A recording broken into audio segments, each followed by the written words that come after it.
Hello viewers, I am Professor Sharanjeet, working at the Rajiv Gandhi National University of Law, Punjab. In today's lecture, we shall talk about Consumer Disputes Redressal Mechanism, Adjudication and ADR.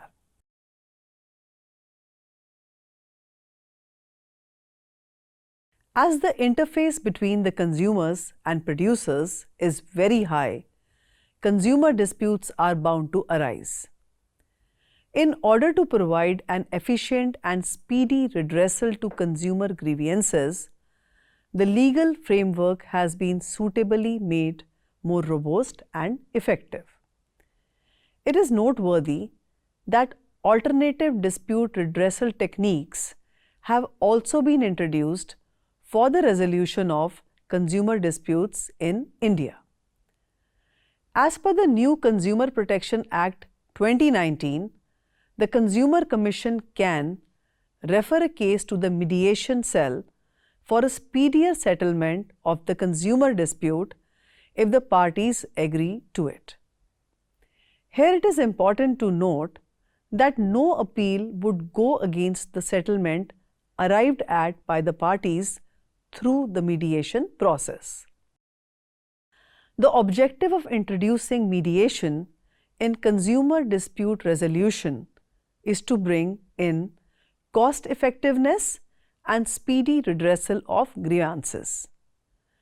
In the case of State of Karnataka versus Vishwa Bharati House Building Cooperative Society, the constitutionality of the redressal forums was challenged. The Supreme Court, while upholding their constitutionality, held that their establishment was within the legislative competence of the Parliament. The remedies available under the Consumer Protection Act are in addition to and not in derogation of the remedies under other laws. The court found that the rights of parties were adequately guarded under the Act, since the forums are required thereunder to assign reasons for their conclusion. Furthermore, these forums are manned by qualified persons. The court further held that there was a right to appeal available to the consumers under the Act, apart from the remedies available under Articles 32, 226 and 227 of the Constitution of India. In view of the above, mainly on the ground that these fora lacked the power to grant injunctions or had no power to transfer from one forum to another, the Act could not be held to be ultra vires the Constitution. However, it was noted that after the amendment of the Consumer Protection Act in 2002, the above two powers were also now available under this Act. In Lakshmi Engineering Works versus PSG Industrial Institute, 1995, it was observed that the Consumer Protection Act aims to protect the consumers from the exploitative and unfair trade practices and to provide inexpensive, easily accessible and speedy remedies.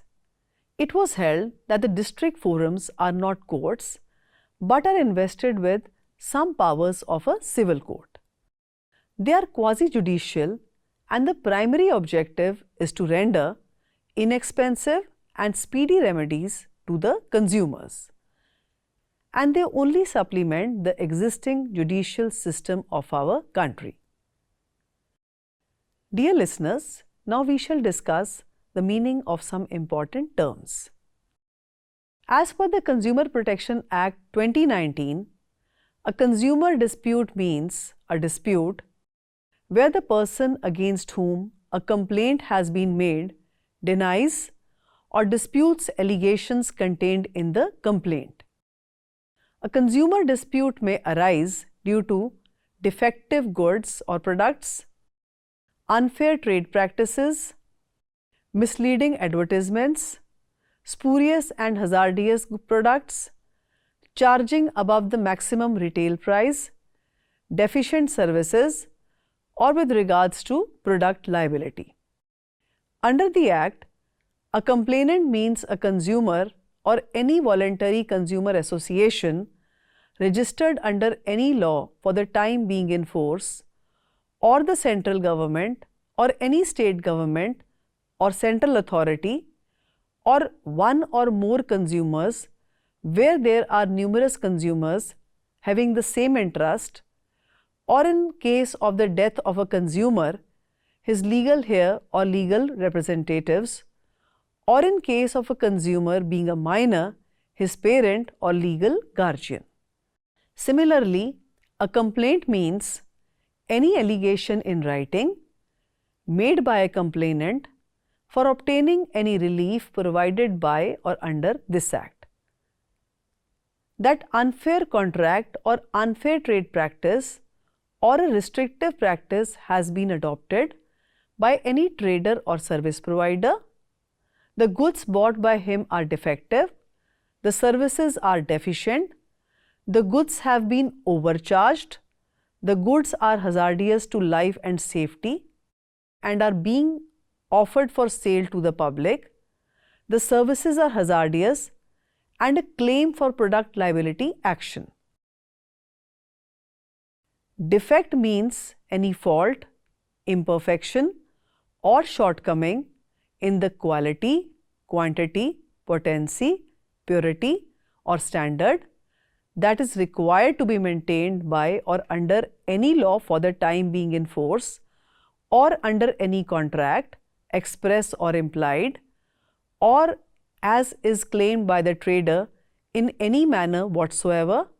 in relation to the goods or product, and the expression defective shall be construed accordingly. Deficiency means any fault, imperfection, shortcoming, or inadequacy in the quality, nature, and manner of performance that is required to be maintained by or under any law for the time being in force, or has been undertaken to be performed by a person in pursuance of a contract or otherwise in relation to any act of negligence or omission or commission by such person that causes loss or injury to the consumers, and deliberate withholding of relevant information by such person to the consumer. Dear listeners, now we shall discuss the procedure for making the complaint. The Consumer Protection Act 2019 has given the manner in which a complaint can be made by the consumer. A complaint in relation to any goods sold or delivered, or agreed to be sold or delivered, or such service is provided or agreed to be provided,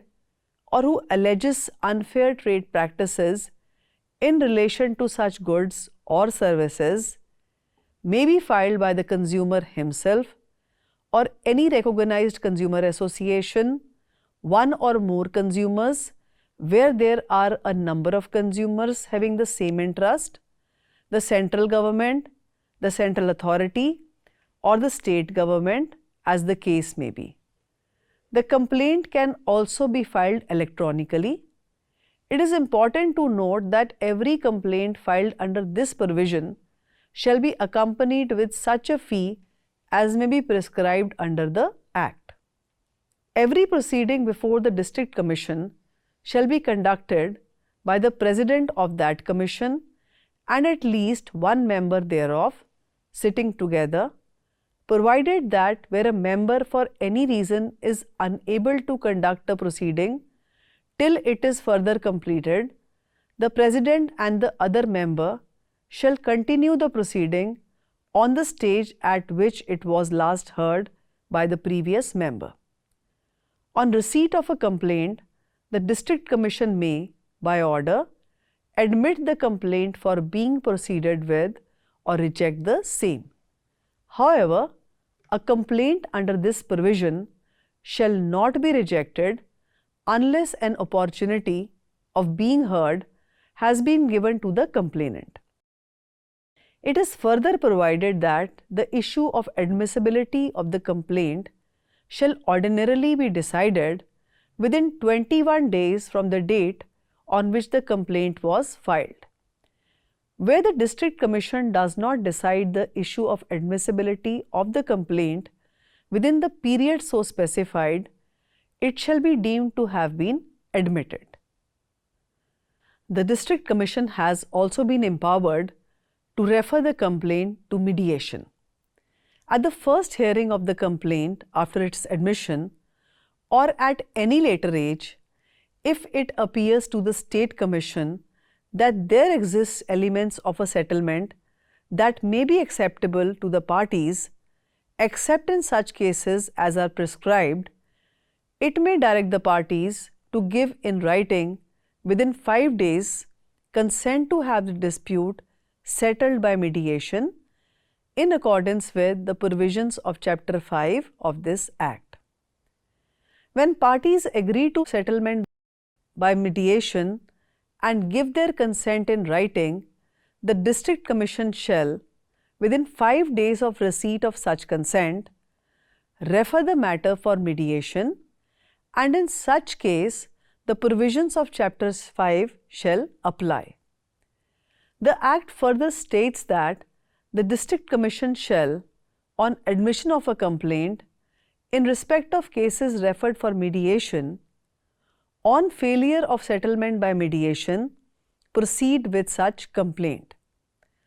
Section 38 provides a thorough procedure on the admission of complaints by the District Commission. Where the complaint relates to any goods, the District Commission shall refer a copy of the admitted complaint within 21 days from the date of its admission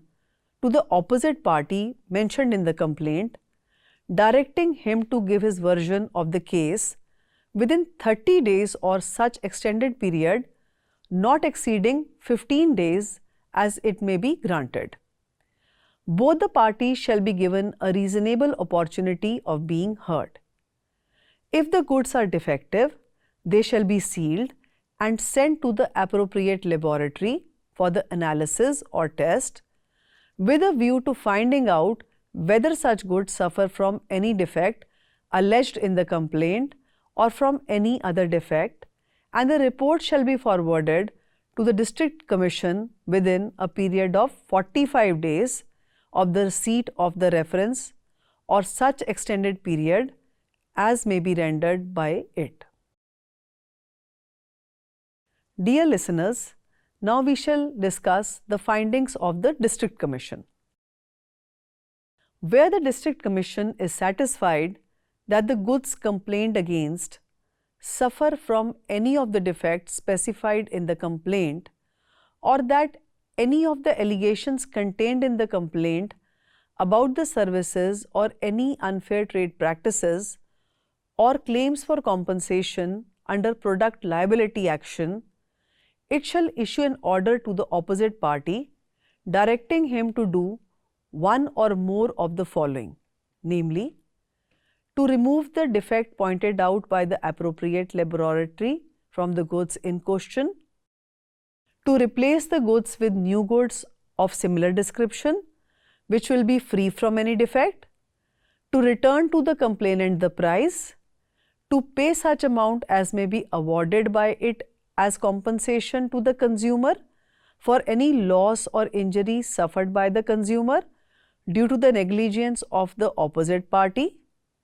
to pay such amount as may be awarded by it as compensation in product liability action,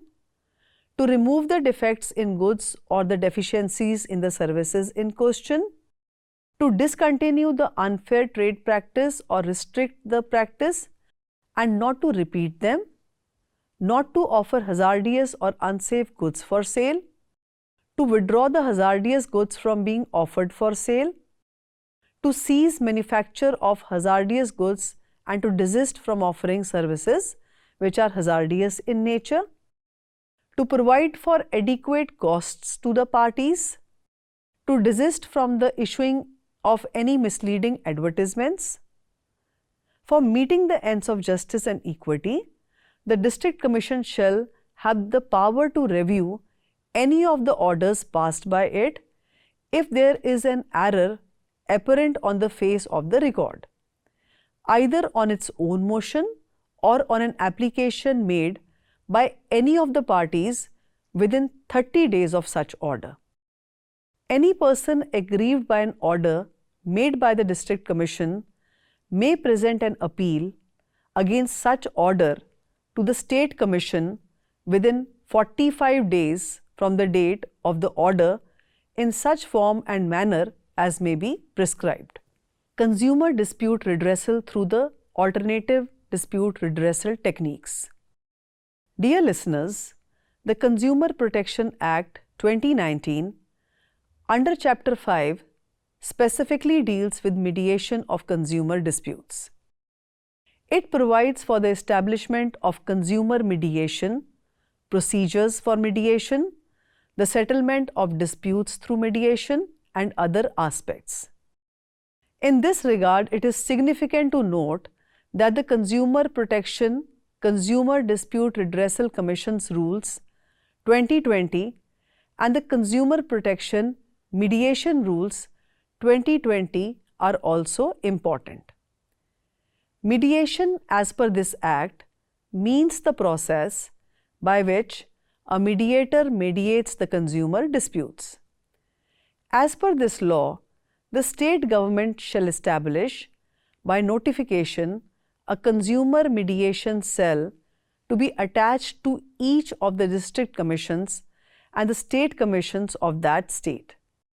The central government shall establish by notification a consumer mediation cell to be attached to the National Commission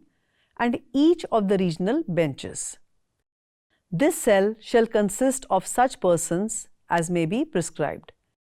It is very important to note that every consumer mediation cell shall submit a quarterly report to the District Commission, State Commission, or the National Commission to which it is attached in the manner specified by the regulations. For the effective working of the mediation cell and for the purposes of mediation, the National Commission or the State Commission or the District Commission, as the case may be, shall prepare a panel of the mediators to be maintained by the Consumer Mediation Cell attached to it on the recommendations of a selection committee consisting of the President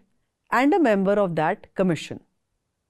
This panel shall be valid for a period of 5 years, and the impaneled mediators shall be eligible to be considered for the impanelment for another term subject to certain conditions. As per Section 79, the mediation shall be held in the Consumer Mediation Cell attached to the District Commission, State Commission, or the National Commission, as the case may be. Where a consumer dispute is referred for mediation by the District Commission and State Commission or the National Commission, as the case may be, the mediator nominated by such commission shall, having regard to the rights and obligations of the parties, the usages of the trade, if any,